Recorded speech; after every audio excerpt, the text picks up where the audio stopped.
Hi friends, welcome back to my YouTube channel. ನಾನಿವತ್ತು ಬೆಳಗ್ಗೆಯಿಂದನೇ ವ್ಲಾಗ್ನ ಸ್ಟಾರ್ಟ್ ಮಾಡ್ತಾ ಇದ್ದೀನಿ.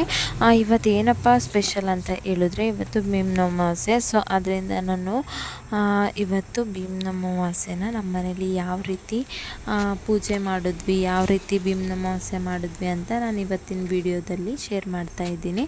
ಅದಕ್ಕೂ ಮುಂಚೆ ಮನೆಯೆಲ್ಲ ಕ್ಲೀನ್ ಮಾಡಿಕೊಂಡು ಹಾಗೆ ಬಾಗಿಲಿಗೆ ಸಿಂಪಲ್ ಆಗಿರೋ ರಂಗೋಲಿ ಹಾಕ್ತಾ ಇದ್ದೀನಿ. ಈ ಭೀಮ್ನ ಅಮಾವಾಸ್ಯೆ ನಮ್ಮ ಮನೇಲಿಲ್ಲ, ವ್ರತ ಎಲ್ಲ ಇರೋದು ಆ ಥರ ಏನಿಲ್ಲ. ನಾರ್ಮಲ್ಲಾಗಿ ದೇವರ ಪೂಜೆ ಮಾಡಿಕೊಂಡು ಸಿಂಪಲ್ಲಾಗಿ ಪಾದ ಪೂಜೆ ಮಾಡ್ಕೊಳ್ಳೋದು. ಈ ಸಲ ಬೇಗನೆ ಪಾದ ಪೂಜೆ ಮಾಡೋಣ ಅಂತ ಒಂದಿನ ಮುಂಚೆನೇ ಡಿಸೈಡ್ ಮಾಡಿದ್ದೆ. ಸೊ ಯಾಕೆ ಅಂತ ಹೇಳಿದ್ರೆ, ನಮ್ಮ ಹಸ್ಬೆಂಡ್ ಅವರು ಶಾಪ್ಗೆ ಹೋಗ್ಬೇಕಲ್ಲ. ಸೊ ಅದರಿಂದ ನನಗೂ ಒಂದು ಸ್ವಲ್ಪ ಈಸಿ ಆಗುತ್ತೆ, ಬೇಗ ಪೂಜೆ ಮತ್ತು ಪಾದ ಪೂಜೆ ಎಲ್ಲ ಮಾಡಿದ್ರೆ ಅಂತ ಹೇಳ್ಬಿಟ್ಟು ಮಾಡ್ತಾಯಿದ್ದೀನಿ. ಹಾಗೆ ಒಂದು ಸಿಂಪಲ್ಲಾಗಿರೋ ರಂಗೋಲಿ ಶೇರ್ ಮಾಡಿದ್ದೀನಿ, ನೋಡ್ಕೊ ಬನ್ನಿ.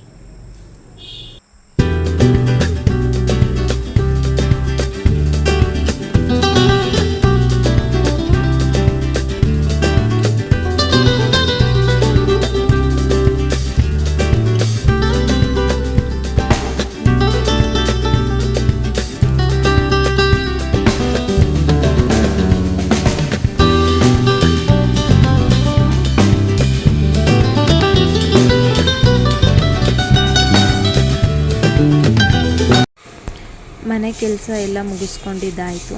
ನಾನು ಕೂಡ ಸ್ನಾನ ಮಾಡಿ ರೆಡಿಯಾಗಿ ದೇವ್ರ ಪೂಜೆಗೆ ಏನಾದರೂ ನೈವೇದ್ಯಕ್ಕೆ ಮಾಡಬೇಕಲ್ಲ ಅಂತ, ಸ್ವೀಟ್ ಏನಾದರೂ ಮಾಡಬೇಕು ಅಂತ ಸಿಂಪಲ್ಲಾಗಿ ಶಾವಿಗೆ ಪಾಯಸ ರೆಡಿ ಮಾಡ್ಕೊಳ್ಳೋಣ ಅಂತ ರೆಡಿ ಮಾಡ್ಕೊಳ್ತಾ ಇದ್ದೀನಿ.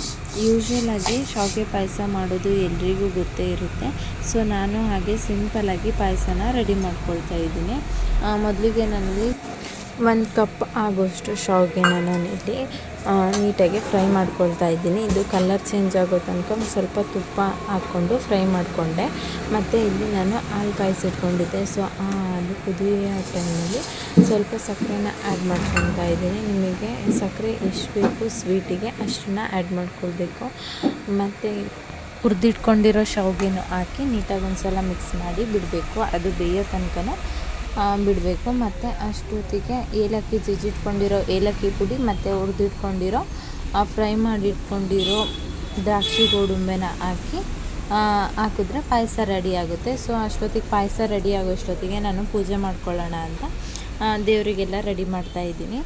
ಮತ್ತು ನಾನು ಮೊದಲಿಗೆ ಹೇಳ್ದಂಗೆ ವ್ರತ ಗೀತ ಎಲ್ಲ ಆ ಥರ ಮಾಡೋದೆಲ್ಲ ಇಲ್ಲ. ಸಿಂಪಲ್ಲಾಗಿ ಪೂಜೆ ಮಾಡ್ಕೊತೀನಿ. ಮಾಮೂಲಿ ಡೈಲಿ ಯಾವ ರೀತಿ ಪೂಜೆ ಮಾಡ್ತೀವಿ ಸೊ ಆ ರೀತಿ ಪೂಜೆ ಮಾಡ್ಕೊಳ್ತಾ ಇದ್ದೀನಿ.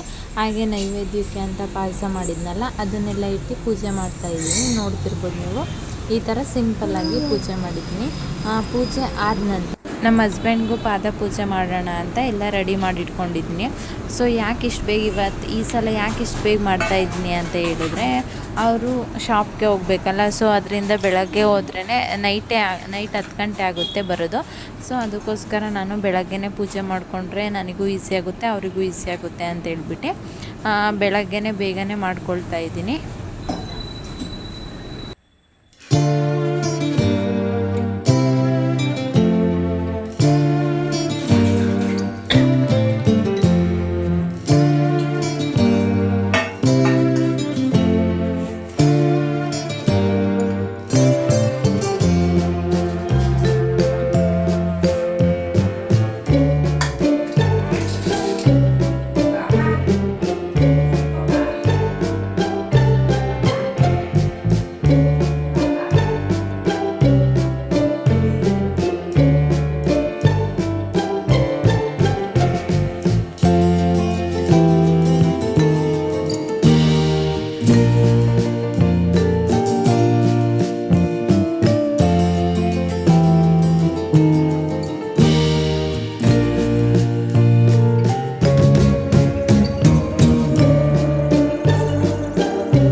ಪೂಜೆನೂ ಎಲ್ಲ ಮುಗಿಸ್ಕೊಂಡಿದ್ದಾಯಿತು.